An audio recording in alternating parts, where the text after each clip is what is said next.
চলো। হ্যাঁ, অবশ্যই বিটু বাংলাকে আমি শুভেচ্ছা জানাচ্ছি আজকের দিনে আমাকে ডাকার জন্য। অসংখ্য ধন্যবাদ। এবং কবিতা আমি ভালোবাসি, কবিতাকে ঘিরে আমি বেঁচে উঠেছি, আমার জীবন বেঁচে উঠেছে। আমি মৃত্যুকে ফাঁকি দিয়েছি কবিতাকে ভালোবেসে। আর পড়াশোনা করতে আমি ভীষণ ভালোবাসি, অসম্ভব ভালোবাসি। এটা আমার জ্ঞান সবকিছু। সেই জন্য হয়তো বা কবিতা লিখতে লিখতে একটা জায়গায় এখন পৌঁছে গেছি বা পৌঁছচ্ছি। কি যাত্রা শুরু হয়েছে, 4টে বই আমার বেরিয়েছে, লিটল ম্যাগাজিন মেলায় আমার 4th কবিতার বইও বেরিয়ে গেছে। তো সেখানে যাত্রা করছি, ভালো লাগছে, মানুষের ভালোবাসা পাচ্ছি।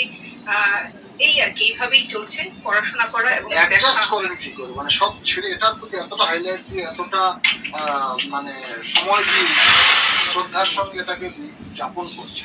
হ্যাঁ, ওই যে শ্রদ্ধা, ভক্তি, ভালোবাসা যখন ঈশ্বরের প্রতি আসে, আমার কাছে ঈশ্বর সাধনা মানে হচ্ছে কবিতা সাধনা। হ্যাঁ, যখন আসে তখন মানুষ সময় বের করে নেয়। কবিতাটাকে ঈশ্বর বলে ভেবেছেন? ঈশ্বর বলে ভেবেছি। এই যে এভাবে আপনি যদি সহজ করে ধরেন কবিতাকে ঈশ্বর বলে তাকে সাধনা করেন। তাকে সাধনা করেছি। বেশ, এবার শুনবো আপনার খুব ভালো লাগা ভালোবাসার কবিতা। তবে এখন কিন্তু আমি প্রতিবাদের কবিতা লিখছি, সমাজের কথা লিখছি। কারণ সমাজকে যখন আমি দেখতে শুরু করেছি, মানে আমার গুরু দীপক কুমার বণিক, গুরু কৌশিক গাঙ্গুলি, হ্যাঁ, ওনারা যখন আমাকে বলছেন সমাজটাকে দেখবে সেরকম ভাবে তুমি প্রস্ফুটিত গোলাপ দেখতে পাবে না। সমাজের কথা ভাবো, মানুষের কথা ভাবো। যখন ওনাদের কথা শুনে আমি সমাজটাকে সত্যি দেখা শুরু করলাম, তখন আমার চোখের পরিবর্তন হলো যে না, শুধু প্রেম লিখতে হবে না, সমাজের কথা লিখতে হবে, প্রতিবাদের কথা লিখতে হবে, অবশ্যই সব মানুষকে ভালোবাসতে হবে। যে সমাজের থেকে আমরা বড় হয়েছি, যে সমাজ থেকে শিক্ষা নিয়েছি, যে সমাজের বুকে এখন বিচরণ করছি, সেই সমাজের বহু মানুষ যাদের ভালোবাসায়, যাদের অনুপ্রেরণায় আমরা আজকের আমি হয়ে উঠেছি, তাদের জন্য কিছু লেখা, তাদের কথা ভেবে কিছু লেখা এবং পরবর্তী জেনারেশনকে উজ্জীবিত করবার কিছু লেখা। আর আরেকটা কথাও বলি, আজকে চ্যানেলের উদ্বোধন হলো, আমি কিন্তু আজকে থেকে ছোট গল্প লেখা শুরু করেছি। খুব ভালো প্রাপ্তি আমাদের সাহিত্য জগতে। হ্যাঁ, মানে এটা সাহিত্য জগতে মানে আমার নতুন পথ চলা শুরু হলো আজকে থেকে। তো সেটা বিটু বাংলার চ্যানেলে এই কথাটা বলতে পেরে আমি খুব খুশি, কারণ এটা আমার প্রথম বলা এই চ্যানেলে, মানে অন্য কোনো চ্যানেলে বলার আগে আমি এই কথাটা এখানে বলেছি। আমার খুব আপনাদের নতুন সাধনার পথ সুগম হোক, সমৃদ্ধির হোক। আজকের অক্ষয় তৃতীয়া এই শুভেচ্ছা আমাদের তরফ থেকে আপনার প্রতি। তো কবিতা দিয়ে শুরু করি, পরে আমি গল্পটা বলছি।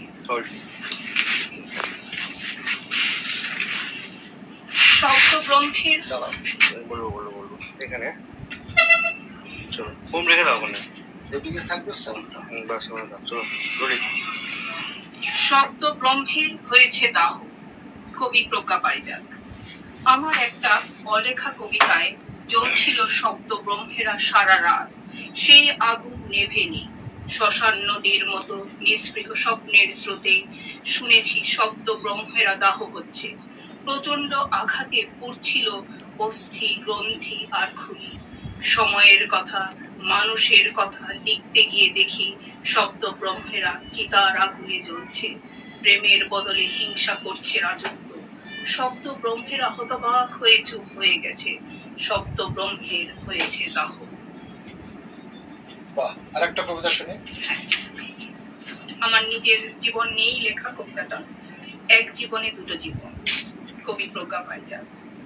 একটা জীবন গেছে ভেঙে প্রলয়ে ডোরেতে, অন্য জীবন উঠেছে গড়ে কাব্য রসেতে। একটা জীবন চলেছে অগ্নিকুণ্ডে, অন্য জীবন দুলছে ভালোবাসার ভিক্ষি চালে। একটা জীবনে পড়েছে দাড়ি, আরেক জীবনে ফুলের গন্ধ আছে জড়ানো। ফুলের কঠিন বন্দিশালায় রোদ পড়েছে ছায়া। ওই যে রোদে, ওই যে ছায়ায় দুটি হরিণ উঠছে মায়ায়। একটা হরিণ ফুলের কান্তি, অন্য হরিণ ফুলের সুখ। একটা জীবন কেড়েছে নিদ্রা, অন্য জীবন দিয়েছে সৃষ্টির সুখ। একটা জীবন ছন্ন ছাড়া, অন্য জীবন কাব্যরসে ভরা। একটা জীবন শূন্য পিছু টান, আরেকটা জীবন বহির্মুখী। ফুলের শান্ত বন্দিশালায় সারা জীবন ব্রহ্মমান, একটা জীবন ভেঙে গেছে প্রলয়ে ডোরেতে, অন্য জীবন উঠেছে ভরে কাব্য রসে। বাহ বাহ, সুন্দর আমার ভাবে। সাহিত্য জগতের বন্ধুরা, কবি বন্ধুরা জানেন আমার জীবনের কথা, যে আমার নিজের কেউ নেই এখন, মানে এই মুহূর্তে দাঁড়িয়ে আমি একা। আমার ভাইয়ের সঙ্গে সম্পর্ক ভালো নয়, সে পারিবারিক কারণ সেটা, কিন্তু আমার মা বাবা বোন কেউ নেই আমার, আমি একা। আমার এখন দীপক কুমার বণিক কবি কারণ আমার জন্য আমি ঠিক, আমার জন্য আমি অভিভাবক। আমার জন্য আমি অভিভাবক। বাহ। তো সেই জায়গায় দাঁড়িয়ে এই কবিতাটা লেখা, এবং সত্যি কাব্যরসে আমার জীবনটা ভরে উঠেছে। আমার আমিকে আগলে রেখে হুম, কবিতাকে সাধনা করতে গিয়ে নিজেকে হ্যাঁ, নিজের আয়নায় দেখে হুম, পথ চলার স্বপ্ন দেখা। হ্যাঁ, স্বপ্ন দেখা এবং পড়াশোনায় নিজেকে ডুবিয়ে রাখা, সমস্ত কষ্ট দুঃখকে আমি ভুলে যাই পড়াশোনায় ডুবে থেকে। প্রিয় কবি আপনার? হ্যাঁ, প্রিয় কবি অবশ্যই জীবনানন্দ। বাহ। আর প্রিয় সাহিত্যিক? শীর্ষেন্দু মুখোপাধ্যায়। কি করতে বেশি ভালো লাগে? আমার কবিতা লিখতে ভালো লাগে, পড়াশোনা করতে ভালো লাগে। আর জীবনের বাকি পথ চলা কবিতা ছাড়া আর কিসের প্রতি নিজেকে নিয়োজিত করতে চান? কবিতাই আমার বেশি ভালো লাগে। এছাড়া যদি কোনো জনসেবামূলক কাজ করতে আমি সুযোগ পাই, নিশ্চয়ই আমি করব। কারণ এটা মানুষের জন্য তো বাঁচা। আমার বাঁচাটা এখন টোটালি মানুষের জন্য বাঁচা।